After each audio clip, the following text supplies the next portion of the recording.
Hello student, carbohydrate के 4 lecture हो चुके हैं, जिनमें से 4 लेक्चर में कार्बोहाइड्रेट का डिफिनेशन, दूसरा कार्बोहाइड्रेट का क्लासिफिकेशन, तीसरा वो भी कार्बोहाइड्रेट के क्लासिफिकेशन पे है, और चौथा कुछ केवल एक बचा था पॉलीसेकेराइड, वो भी चौथा लेक्चर में हो चुका है। आज कार्बोहाइड्रेट का 5वां लेक्चर देखेंगे।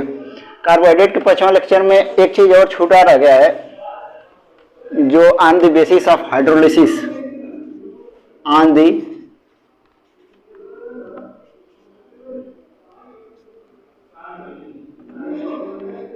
On the basis of hydrolysis देखे थे, वो किस आधार पे था? भौतिक गुणों के आधार पर, भौतिक गुणों के आधार पर था। किस पे?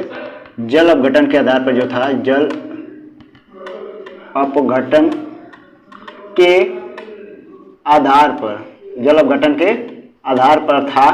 तो क्या था? On the basis of hydrolysis, भौतिक गुणों के आधार पर। आज देखेंगे रासायनिक गुणों के आधार पर, reducing and non reducing, reducing and non reducing, अपचाई हिंदी बोले तो, ओ सॉरी,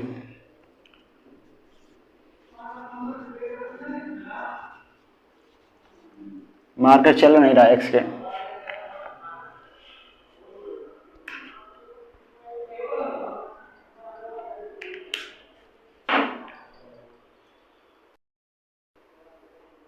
सॉरी स्टूडेंट, मेरा मार्कर स्याही से गड़बड़ हो गया था, सूख गई थी उसमें से स्याही। तो क्या देखे थे? On the basis of hydrolysis जो था वो भौतिक गुणों के आधार पर था।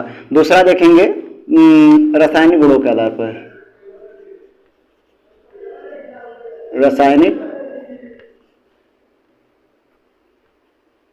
रासायनिक गुणों के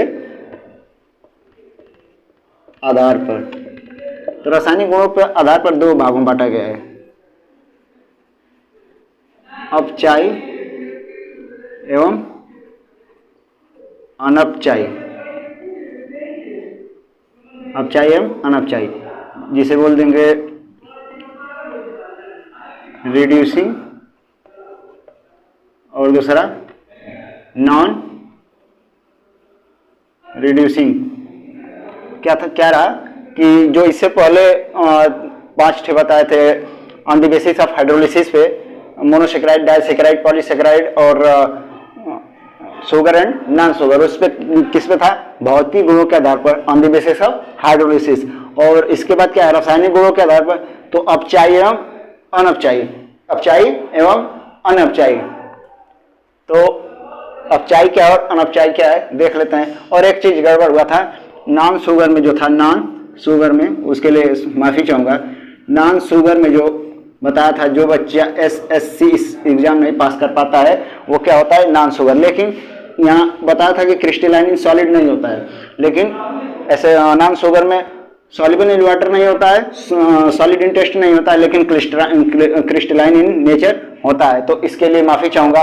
उस डिफिनेशन में ये लिख लीजिएगा कि non sugar crystalline in solid होता है। ओके। और आज देखते हैं रासायनिक गुणों के आधार पर अपचायी एवं अनपचायी शर्करा। तो हेडिंग डालते हैं अपचायी शर्करा।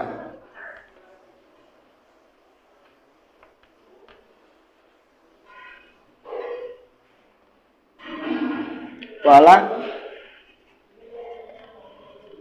अपचायी शर्करा या रिड्यूसिंग शुगर, अपचायी एवं अनपचायी शर्करा। तो पहला क्या है? Reducing sugar. तो रिड्यूसिंग शुगर में क्या रहा कि वे यौगिक या वे कंपाउंड जो Tollens reagent Fehling reagent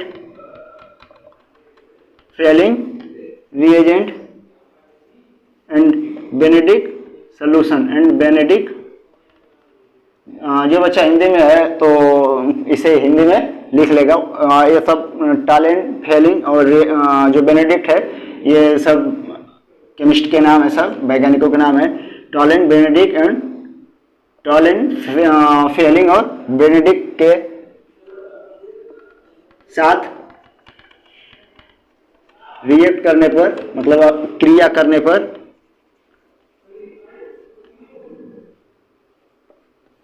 positive test दे। पॉजिटिव टेस्ट का मतलब क्या होगा कि वो रिड्यूस हो जाएगा, रिड्यूस या ऑक्सीडाइज हो जाएगा, लेकिन ये सब ऑक्सीडाइजिंग एजेंट हैं। तो अपचाई का मतलब ऑक्सीडाइज हो जाना। तो पॉजिटिव टेस्ट दे तो क्या कहलाएगा? अपचाई शर्करा कहलाएगा। अपचाई शर्करा। तो एग्जाम्पल देख लेते हैं। एग्जाम्पल जैसे ग्लूकोज ले लेंगे। ग्लूकोज, अभी ग्लूकोज और फ्रक्टोज जितने भी हैं उनके स्ट्रक्चर हम एक सेपरेट वीडियो में देखेंगे, जो कि बहुत ही आसान भाषा में समझ जाएंगे आप। CH2OH ये क्या हो गया? ग्लूकोज। जब इस पर टैलेंट रिएजेंट क्या होता है? Ag2O। जब टैलेंट रिएजेंट के साथ इसे रिएक्ट करवाएंगे तो क्या बनेगा? Gluconic acid. OH H OH H OH OH H H। जितना हाइड्रोजन कम, जितने कार्बन के 4 बंड होते हैं, जितने बंड कम उतने हाइड्रोजन भर देंगे। तो क्या हुआ कि वे यौगिक जो टैलेंट, फेलिंग और बेनेडिक्ट के साथ रिएक्ट करके पॉजिटिव टेस्ट देते हैं, अपचाई शर्करा कहलाते हैं। तो हिंदी मीडियम के बच्चों के लिए हो गया, क्लास 12 के लिए। तो क्या रहा कि वे यौगिक जो Tollens reagent, Fehling solution and Benedict solution के साथ रिएक्ट करने पर पॉजिटिव टेस्ट दें, मतलब ऑक्सीडाइज हो जाए, अपचाई शर्करा कहलाते हैं। जैसे ग्लूकोज है, जब टैलेंट रिएजेंट के साथ क्रिया कराएंगे, रिएक्ट कराएंगे तो ग्लूकोनिक एसिड, इसका नाम क्या है? Gluconic acid. ग्लूकोनिक एसिड प्राप्त हो जाएगा। और क्या मिलेगा? रजत दर्पण 2Ag का पीपीटी मिलेगा, प्रेसिपिटेट मिलेगा, जो जिसे अवक्षेप, हिंदी में क्या बोलेंगे? प्रेसिपिटेट का अवक्षेप। और यहीं पर बेनेडिक्ट, मान लीजिए फेलिंग सोल्यूशन रहा। फेलिंग सोल्यूशन क्या होता है? CuO। तो यहाँ पर रेड कलर का कंपाउंड यही बनेगा, बस यहाँ Ag के जगह रेड पीपीटी मिलेगा। किसका? Cu2O, रेड पीपीटी, लाल अवक्षेप प्राप्त होगा। कब? जब रिएक्ट करेगा ग्लूकोज के साथ फेलिंग सोल्यूशन CuO, तो क्या बनेगा? Red PPT plus gluconic acid. तो ये कार्बोहाइड्रेट का 5वां लेक्चर में अपचाई शर्करा समझ लिए, जिसमें रिएक्ट करके ग्लूकोज से ग्लूकोनिक एसिड प्राप्त करेगा। और रेड पीपीटी ये इंपॉर्टेंट है, ये कहाँ पूछा जाएगा? कॉम्पिटिटिव एग्जाम में, या बोर्ड के बहुविकल्पी क्वेश्चन में पूछेगा कि जब ग्लूकोज के साथ बेनेडिक्ट या फेलिंग सोल्यूशन के साथ क्रिया कराया जाता है तो उसका प्रेसिपिटेट जो अवक्षेप है वो किस कलर का होता है और कौन सा होता है? तो Cu2O, क्यूप्रिक ऑक्साइड, किस कलर का होता है? रेड पीपीटी प्राप्त होता है। ये कॉम्पिटिटिव एग्जाम में या बोर्ड के बहुविकल्पी क्वेश्चन बन सकता है। तो यहाँ से ये कॉम्पिटिटिव एग्जाम के लिए इंपॉर्टेंट है। ओके, अब देखते हैं अनपचाई शर्करा। तो एग्जाम्पल और एक आध दो देख लेते हैं। ग्लूकोज हुआ, फ्रक्टोज हुआ, एर्बिनोज हुआ, ये सब क्या है? अपचाई शर्करा। अनपचाई शर्करा देखते हैं क्या होता है। इसे स्क्रीनशॉट ले लें, पहले आप इसे स्क्रीनशॉट ले लें ताकि हम इसे मिटा सकें। ओके, तो अब अनपचाई शर्करा देखते हैं। इसके एग्जाम्पल हो गए अनपचाई शर्करा। लास्ट में एक दो क्वेश्चन जो IIT में पूछे गए हैं उसे हम सॉल्व करवा देंगे। ओके, दूसरा क्या रहा? अनपचाई शर्करा।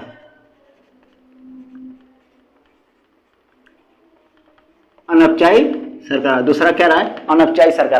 अनपचाई शर्करा क्या होता है कि वे कंपाउंड या वे यौगिक या वे कार्बोहाइड्रेट भी बोल सकते हैं, वे यौगिक जो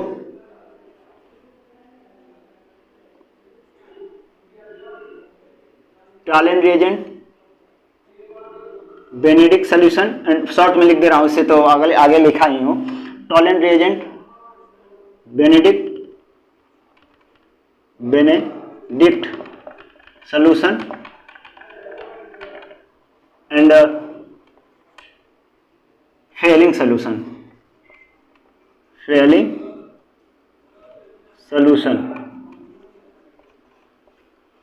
के साथ क्रिया करके क्या देता है? निगेटिव टेस्ट देता है, मतलब इसके साथ निगेटिव टेस्ट देता है, मतलब रिएक्ट नहीं करता है।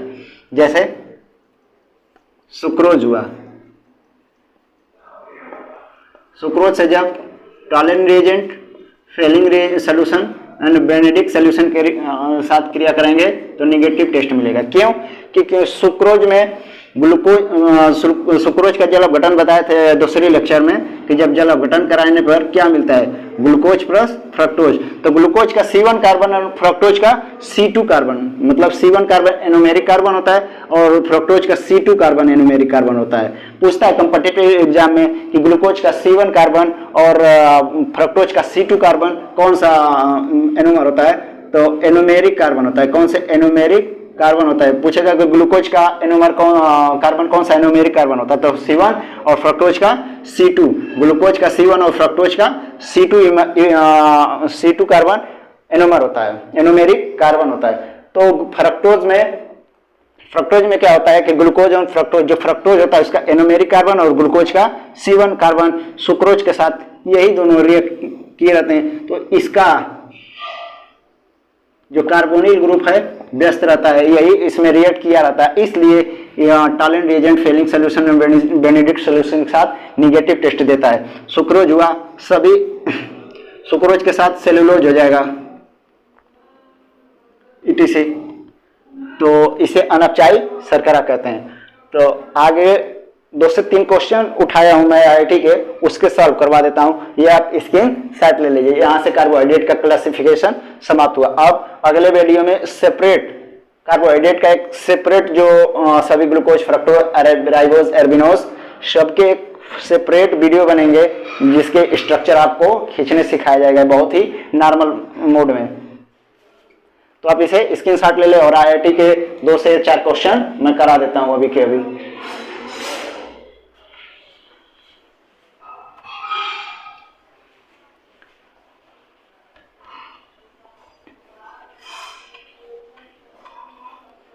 तो क्या रहा? एक क्वेश्चन 28 जून को जो IIT का पेपर हुआ था उसमें एक क्वेश्चन पूछा है, consider the following complex. Complex क्या दिया था? FeCN6 पर 3- दूसरा कम्प्लेक्स दिया था FeCN6 पर 4- और तीसरा कम्प्लेक्स दिया था NiCN6 पर 2-। इसमें पूछा था कि how many complex are paramagnetic. पूछा था इसमें कौन सा पैरामैग्नेटिक है। पैरामैग्नेटिक का मतलब क्या हो जाएगा? पैरामैग्नेटिक हिंदी इसका अणुचुंबकी हो जाएगा। हिंदी मीडियम के बच्चे हिंदी अणुचुंबकी पूछ रहा है कि अणुचुंबकी कौन होगा? तो अणुचुंबकी का मतलब हो कि स्पिन, जो स्पिन उसका है वो फुल फील्ड नहीं होना चाहिए। जो कक्षक में स्पिन भरा जाता है फुल फील्ड नहीं रहेगा तो वो अणुचुंबकी कहलाता है। तो अनपेयर इलेक्ट्रॉन उसमें होने चाहिए। तो इसमें पहले चेक करेंगे अनपेयर्ड इलेक्ट्रॉन किसमें है। तो पहला का ऑप्शन उठाते हैं FeCN6 पे। FeCN6 का 3-। तो सबसे पहले इसके ऑक्सीडेशन स्टेट निकालते हैं। तो Fe का ऑक्सीडेशन स्टेट कितना हो जाएगा? तो इसे पहले X मान लेते हैं प्लस साइनाइड का -1 होता है, -1 × 6 = -3। तो यक्स का कितना निकल जाएगा, -6 इधर जाएगा तो +6, -3 +3 हो जाएगा। तो Fi पे +3, तो इसका ऑक्सीडेशन स्टेट निकाल +3 आया, तो इसकी इलेक्ट्रॉनिक विन्यास कितना होगा, 4s2 3d6। 26 का ये होता है, आयरन कितना होता है 26, तो इसके लिए 4s2 3d6। तो इसमें से 3 इलेक्ट्रॉन बाहर करेंगे, तो 2 इलेक्ट्रॉन बाहरी कक्षा से, फिर इसमें से 1, तो 3d कितना हो जाएगा 3d5। इसका इलेक्ट्रॉनिक विन्यास 3d5 हुआ। तो अब देखेंगे जो इसको कहते हैं लिगेंड और इसको कहते हैं सेंट्रल मेटल एटम। तो लिगेंड में कौन सा लिगेंड है, 2 चीज आता है, स्ट्रॉन्ग और फुल वीक लिगेंड। तो स्ट्रॉन्ग लिगेंड रहेगा तो पेयर हो जाता है, और वीक लिगेंड रहेगा तो पेयर नहीं होगा। तो स्ट्रॉन्ग लिगेंड कैसे समझेंगे कि कौन सा इलेक्ट्रॉन मतलब स्ट्रॉन्ग लिगेंड है। स्ट्रॉन्ग लिगेंड, एक बात और बात, स्ट्रॉन्ग लिगेंड क्षारीय प्रकृति के होते हैं, क्षारीय प्रकृति की। ये भी कंपटीशन में पूछ सकता है, अगले जेईई का 20-22 दिन बाद पेपर है तो पूछेगा कि लिगेंड होते हैं क्षारीय प्रकृति के, उदासीन, अम्लीय प्रकृति के, या इनमें से कोई नहीं। तो स्ट्रॉन्ग लिगेंड पहले कैसे समझेंगे, तो स्ट्रॉन्ग लिगेंड जो बच्चा एनसीसी के रहेगा वो वाकई क्या होगा, स्ट्रॉन्ग होगा। तो एनसीसी के लिए, एनसीसी का मतलब क्या है, एन से अमोनिया, सी से साइनाइड और सी से CO ग्रुप।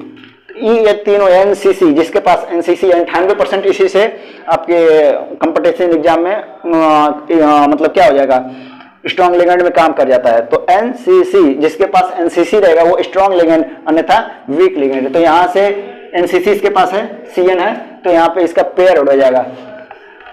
क्या पेयर होगा देखिए, 3d5, डी में 5 का अक्षर, 1 2 3 4, तो 1 2 3 4 5। तो जब क्या है कि जब CN स्ट्रॉन्ग फील्ड लिगेंड रहेगा तो ये पेयर हो जाते हैं, ये इसमें पेयर हो जाएगा, ये इसमें, लेकिन ये खाली रह जाएगा। तो इसमें अनपेयर्ड इलेक्ट्रॉन मिल गया तो क्या हो जाएगा, अणुचुंबकी। पहला क्या निकल गया, अणुचुंबकी। अब दूसरे का चेक करेंगे, दूसरा बस वही है, यहाँ पे -4 चार्ज है, तो यहाँ पे जो निकाले थे 26 Fi पे 2+ हो जाएगा, क्योंकि यहाँ पे -4 करेंगे, निकालेंगे तो यहाँ पे देखिए ऑक्सीडेशन स्टेट निकालते हैं, इसको देख लिए, यहीं पे ऑक्सीडेशन स्टेट -4 हो जाएगा। जब -6 इधर आएगा तो +2 हो जाएगा, तो 3d Fi + 2, तो Fi + 2 के लिए 3d6 हो जाएगा, क्योंकि 26 Fi पे 2+, तो 4s2 3d6 होते हैं, 4s2 3d6, 2 इलेक्ट्रॉन बाहर निकल गया तो 6 इलेक्ट्रॉन, तो यहाँ ऑटोमेटिक एक पेयर हो गया रहेगा। तो अब जब पेयर होगा, ये भी स्ट्रॉन्ग फील्ड लिगेंड है, ये भी स्ट्रॉन्ग फील्ड लिगेंड है, तो ये इसमें पेयर हो जाएगा, ये इसमें पेयर हो जाएगा, तो ये भी पेयर्ड हो जाएगा और ये भी पेयर्ड हो जाएगा, क्योंकि इसमें स्ट्रॉन्ग लिगेंड है। तो इसका अणुचुंबकी ये हो गया। तो ये इसका आंसर एक NiCN पर 3- FiCN6 पर 3- अणु पेयर्ड हो जाएगा। तो ये क्या हो जाएगा, अणुचुंबकी। ये IIT के 28 जून का जो फर्स्ट सेशन का एग्जाम था उसमें ये पूछा था। और दूसरा पूछा था कि कौन सा इंफोटेरिक पूछा था, कंपाउंड दिया था, इसको आप स्क्रीनशॉट ले लीजिए, वैसे तो समझ गए होंगे, ये IIT का क्वेश्चन था।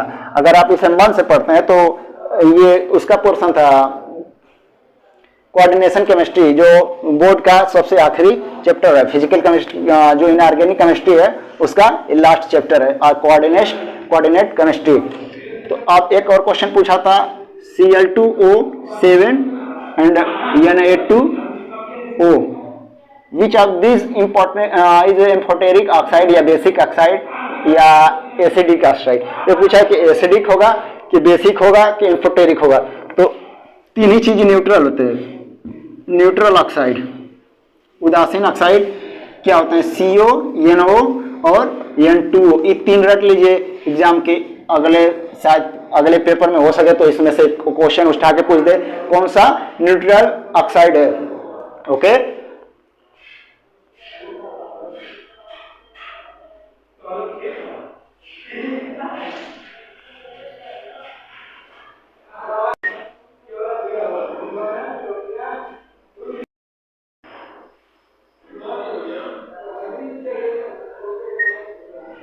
तो क्या रहा, न्यूट्रल ऑक्साइड ही रहे। और एक जहाँ लिखा हूं उसको बोलेंगे एम्फोटेरिक। एम्फोटेरिक का टेबल देख लीजिए, एम्फोटेरिक जिसे बोलते हैं हिंदी में उभयधर्मी।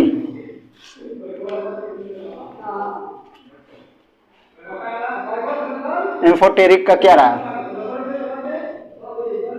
ठीक देख लीजिए टेबल, शाबाश बेटा लेवी आलू, शाबाश बेटा लेवी आलू गाजर बीजी इंजन। क्या हो गया, शाबाश बेटा लेवी आलू गाजर बीजी इंजन। शाबाश का मतलब यस बी ए एस, शाबाश बेटा, बेटा से क्या याद रखेंगे, सन एस एन। शाबाश बेटा लेवी, लेवी मतलब लेड, पीवी, पीवी किसे मतलब लेड होता है तो पहला ले लेंगे लेड। बी, बी का मतलब बी आई, लेवी आलू ए एल, गाजर जी ए, बीजी बी ई और जी ई, बीजी इंजन आई एन और जेड एन। क्या हो जाएगा, शाबाश बेटा लेवी, ले बी, पीबी से ले हो जाएगा और बी आई से बी, लेवी आलू गाजर बीजी इंजन। क्या हो जाएगा, एम्फोटेरिक ऑक्साइड हो जाएगा। तो इंपॉर्टेंट है, अगले हो सके तो कॉम्पिटिटिव एग्जाम में जो आईआईटी के क्वेश्चन एग्जाम होने वाले हैं अगले बार, उसमें पूछ सकता है। और तीसरा दिया था, अच्छा ये क्वेश्चन क्या है, तो इसमें क्या हो जाएगा, जब इसका ऑक्सीडाइज H2O से रिएक्शन कराएंगे तो Cl पे 3+ और इसका NH क्रिया कराएंगे H2O से तो एक निकलेगा NaOH। तो NaOH बेसिक हो गया और ये एसिडिक हो गया, ठीक। तो इसका आंसर यही रहा, बेसिक और एसिडिक, एसिडिक और बेसिक। और एक और क्वेश्चन रहा, एक और क्वेश्चन है कि जब इसे आप नोट कर लें, शाबाश बेटा लेवी आलू गाजर बीजी इंजन, तो आप इसे नोट कर लें या स्क्रीनशॉट ले लीजिए कीजिए कि नोट करने से पहले टाइम कम रहता है क्योंकि मेरा अभी कैमरा छोटा है और वीडियो ब्लर हो जाती है। एक पूछा था कि RNH2 पर जब नाइट्रस एसिड HNO2 की क्रिया कराते हैं तो क्या बनता है। दिया था पहला एल्कोहल, दूसरा दिया था बेंजीन डाइजोनियम, बेंजीन डाइओजोनियम साल्ट दिया था, बेंजीन इसमें नहीं आएगा, डाइओजोनियम साल्ट, डाइओजोनियम साल्ट। और तीसरा ऑप्शन था कि एमाइड, चौथा नन ऑफ दीज। तो HNO2 कहीं भी देखेंगे ना चू, तो HNO2 से चलानाचा तू, ना चू चलानाचा तू से रिएक्शन रहेगा तो कहाँ जाएगा, एल्कोहल पे।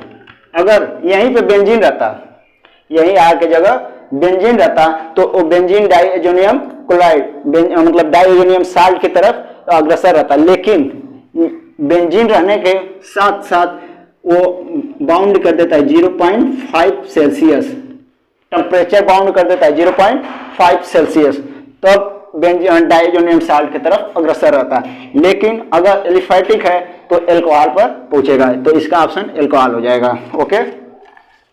और एक क्वेश्चन दिया था, जब एनिलीन पर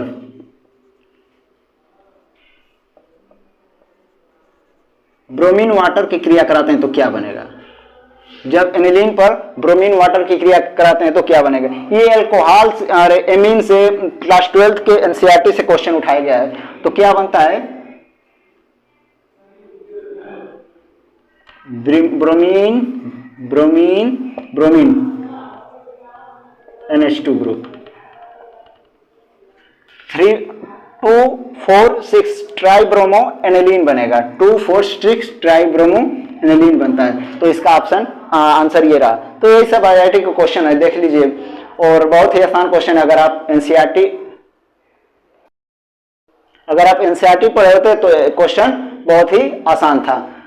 तो मैं प्रिफर करूंगा जब भी आप क्लास 12th में हैं, 11th 12th में, तो एनसीईआरटी जरूर उठाएं, क्योंकि ये कंपटीशन के लिए रामबाण है। क्या है? कंपटीशन के लिए रामबाण है। तो आप अगर कहीं भी आप कंपटीटिव एग्जाम में देते हैं तो पहले उनसे एनसीईआरटी का केमिस्ट्री पढ़ लीजिए, बहुत ही आसान है और बहुत ही आनंद आता है केमिस्ट्री पढ़ने में। ओके, थैंक्स, धन्यवाद। इसके बाद 5वां लेक्चर रहेगा सेपरेट वीडियो। किस पर रहेगा? ग्लूकोज, फ्रक्टोज, राइबोज, एर्बिनोज, जितने भी स्ट्रक्चर है मोनोसेकेराइड के सभी का एग्जाम्पल सेपरेट वीडियो बनाया जाएगा स्ट्रक्चर खींचने के लिए बहुत ही आसान भाषा में। ओके, तो अगला वीडियो उसी पर सेपरेट बनाया जाएगा। थैंक्स, धन्यवाद।